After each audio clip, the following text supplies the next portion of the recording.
नमस्कार आप सभी को। देखिए, आज था रक्षाबंधन वाला दिन और आप सभी को रक्षाबंधन की हार्दिक शुभकामनाएं। देखिए, एक्सपायरी का दिन था। F&O की एक्सपायरी थी अगस्त मंथ की, और इस मंथ की भी एक्सपायरी का दिन था। अगस्त के महीने का आज आखिरी दिन था। एक शेयर में 3 बजे के बाद बहुत ज़बरदस्त विस्फोट हुआ। उसका नाम है IDFC फर्स्ट बैंक। तो IDFC फर्स्ट बैंक में किस तरीके का विस्फोट हुआ देखेंगे, उसके डाटा को, और क्या न्यूज़ थी, और न्यूज़ के बाद आगे क्या इम्पैक्ट उसके ऊपर आ सकता है। इन सारी बातों को एनालाइज करेंगे, चर्चा करेंगे आपके साथ। चलिए बढ़ते हैं वीडियो में आगे। इतना जबरदस्त डेटा बना, 18 गुनी डिलीवरी उठा ली गई। 18 गुनी डिलीवरी नॉर्मल की। और नंबर ऑफ शेयर्स कितने थे पता है आपको? 23 करोड़। 23 करोड़ शेयरों की डिलीवरी थी। अब मैं आपको दूसरे स्क्रीन पर दिखाता हूँ। ये 23 करोड़ 81 लाख 24 हजार 600 शेयरों की डिलीवरी उठाई गई NSE वाले एक्सचेंज पे, जो कि नॉर्मल डिलीवरी से 18 गुना ज़्यादा थी। वहीं ऑर्डर का साइज भी, बड़े बड़े ऑर्डर से डिलीवरी उठाएगी, ऑर्डर का साइज भी था 5.33 टाइम्स नॉर्मल ऑर्डर के साइज का। तो इतनी ज़्यादा डिलीवरी क्यों उठाई गई भाई? इन सारी चीज़ों को करेंगे हम वन बाय वन एनालाइज। तो इसके लिए सबसे पहले हम देखते हैं, पहले चेक कर लेते हैं इसका एक बार प्राइस का मूवमेंट, कि प्राइस का मूवमेंट किस तरीके से रहा। देखिए, प्राइस का मूवमेंट इसका रहा आज का जो लो था 90 रुपये 20 पैसे का इसने लो बनाया, और हाई बनाया 95 रुपये 80 पैसे का। 90 रुपये 20 पैसे के लो से 95 रुपये 20 पैसे देखा जाए तो करीब करीब 10.5% का उछाल आ गया आधे घंटे में, 3 बजे के बाद। 3 बजे से पहले 90 रुपये 20 पैसे के ही आसपास ये काम कर रहा था, गिरता गिरता आ गया था। सुबह हालांकि 93 रुपये तक गया था, 93 से गिर करके 90 रुपये 20 पैसे आ गया। मार्केट की गिरावट के साथ साथ गिरता रहा, उसके बाद उछल करके एकदम से 95 रुपये 80 पैसे तक गया। हालांकि क्लोज किया इसने 93 रुपये 30 पैसे पे। ये तो रहा इसका प्राइस का मूवमेंट। मैंने प्राइस का मूवमेंट आपको बता दिया, डिलीवरी का मूवमेंट इसका बता दिया, ऑर्डर साइज का मूवमेंट इसका बता दिया।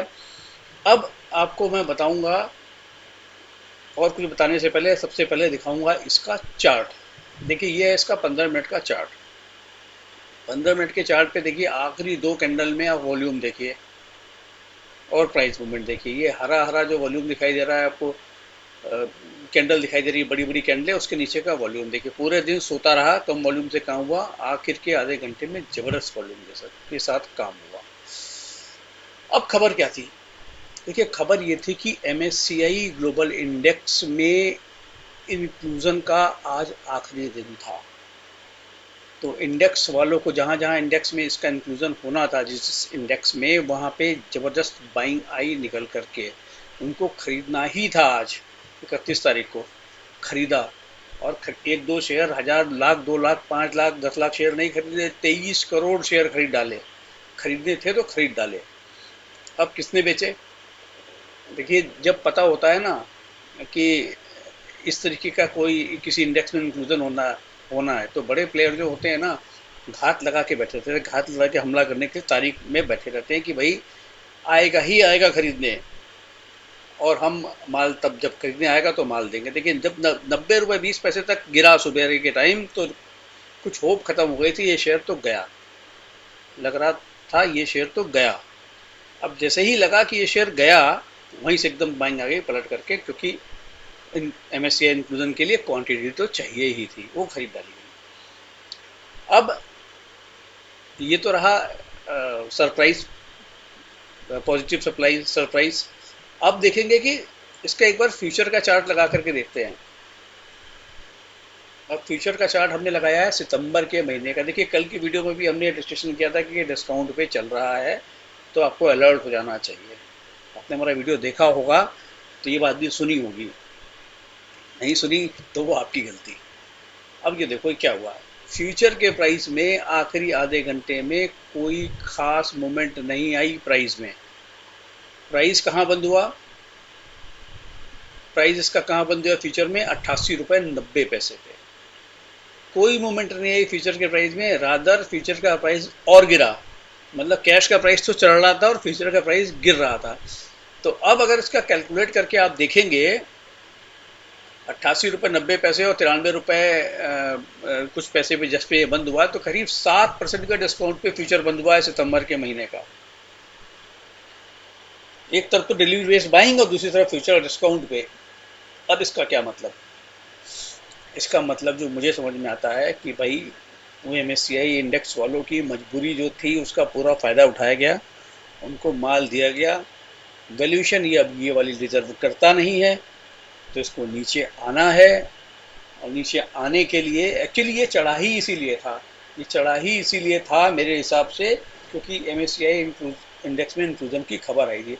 वरना आपको अगर ध्यान हो कि जिस दिन उसकी न्यूज़ आई थी कि आईडीएफसी बैंक के साथ जो मर्जर रेशियो उन्होंने अनाउंस किया था, उस दिन ये गिर करके 83 के आसपास था, 79 रुपीज़ पे आ गया था।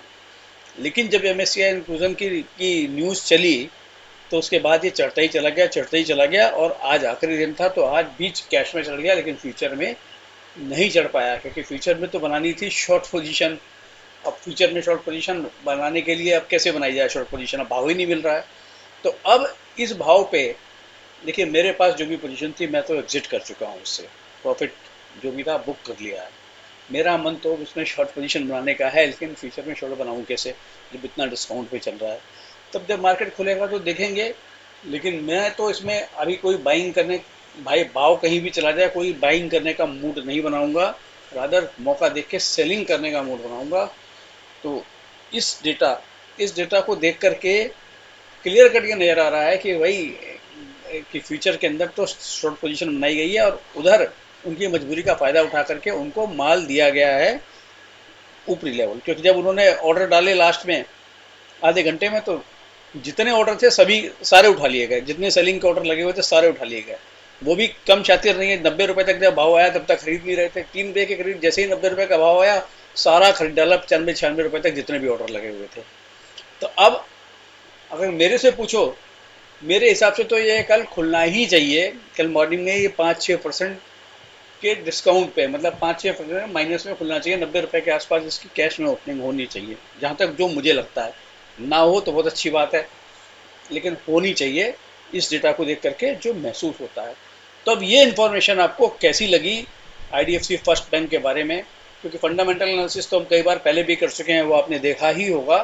फंडामेंटल्स के हिसाब से इतना दम अभी तो नज़र नहीं आता है जितना दम ये भर रहा है।